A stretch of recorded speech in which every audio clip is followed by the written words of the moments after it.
This is Mula Bandha, and you're doing Chin Mudra. This is Mahabandha. Mahabandha. Which is Mula Bandha, Uddiyana Bandha, and Jalandhar Bandha. It's 3 bandhas.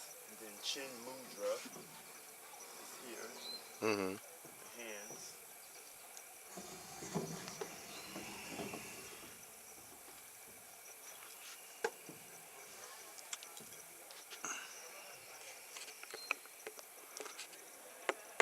So now the 3 bandhas are the anal sphincter bandha, the abdominal bandha, and the third one is the throat bandha.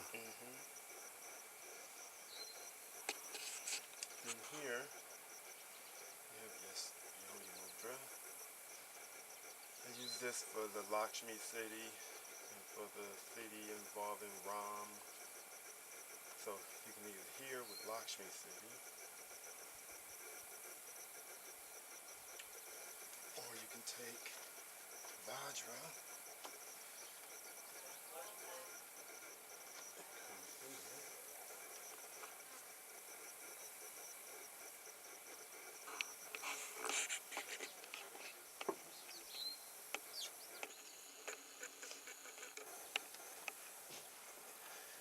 Another way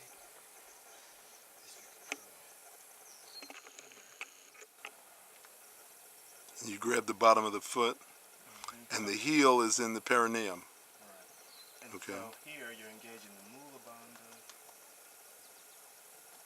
And then there's an internal mantra that goes along with this, Hamsa, which is just the natural sound that your breath makes. Inhale hum, exhale sa. Engage the Mula Bandha. You can also add Sambhali with this, which is basically staring at the third eye. They call it in the Shanga, Drishti. This is fascinating because everything you're doing is part of medical Qigong. And then there's another variation here. Like that.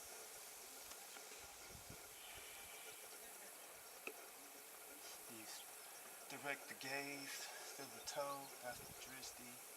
And you engage in the bandhas. Hamsa. So you're doing all 3 bandhas at the same time. In this case, there's 2. There's So 2. The Mula Bandha, the anal contraction. Mm-hmm. Then there's the lower abdominal. And then you use the Drishti gaze on the big toe.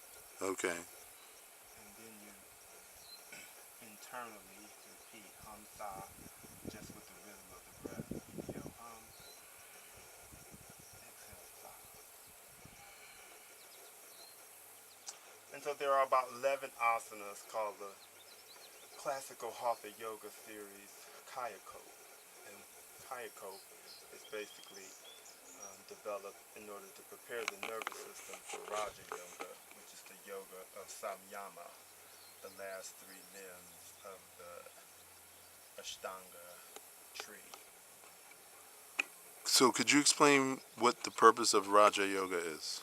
So the purpose of Raja Yoga, is called the Royal Yoga, is to develop what the yogis call Samyama. And Samyama is the culmination of the mind's capacity when it realizes that the knower, the process of knowing, and the known are all one continuous process, sometimes referred to as pure consciousness or pure intelligence, which also has the connotation of creative intelligence.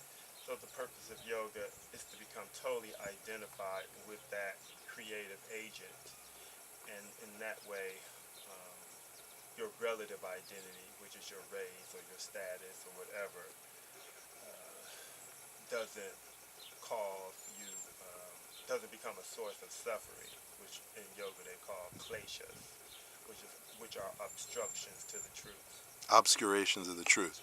Okay, so after you've done your 11 asanas and you become well versed in Hatha Yoga, which takes 1 to 3 years, 3 to 5 years? Yeah, abhyasa, continuous effort and practice. Continuous effort and practice. Now, when do you go into Raja Yoga? Well, it's kind of different everybody. It depends. The teacher can tell. It has a lot to do with the sadhaka's capacity to self-reflect and to analyze his own character. Because before you go into Raja Yoga, you need to be really proficient in your ability to self-reflect and self-analyze and to understand like your own prakriti, your own nature. Because once you move over into that transcendental realm, you don't want to take kleshas with you because they just become more potent and powerful.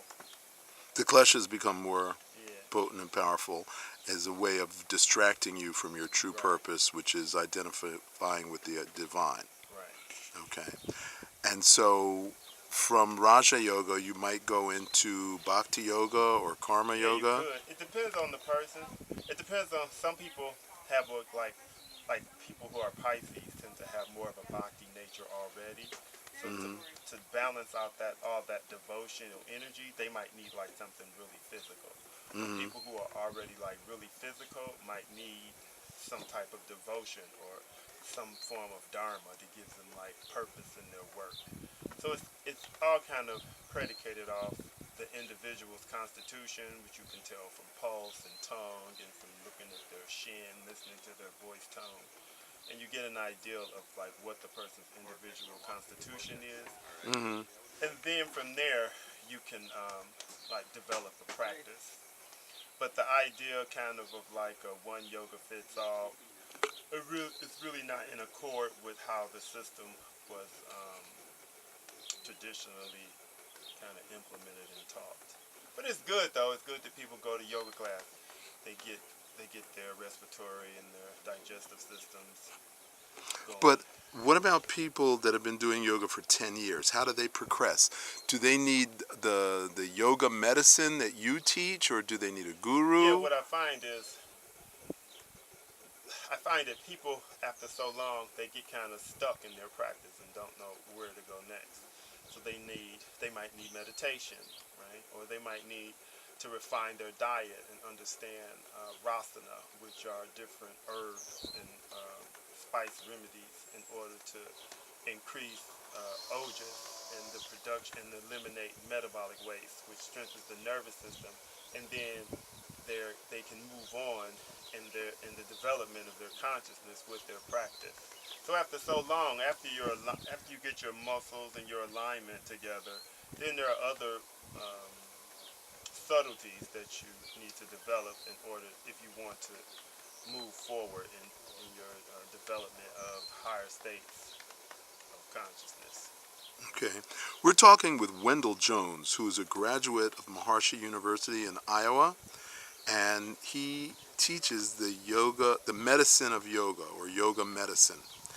And if you're interested in studying with him, please contact me, and I will make the arrangement. We are at the Old King Farm in Benson, Vermont, and my brother here is a resident guru. We'll talk with you very soon. Thank you.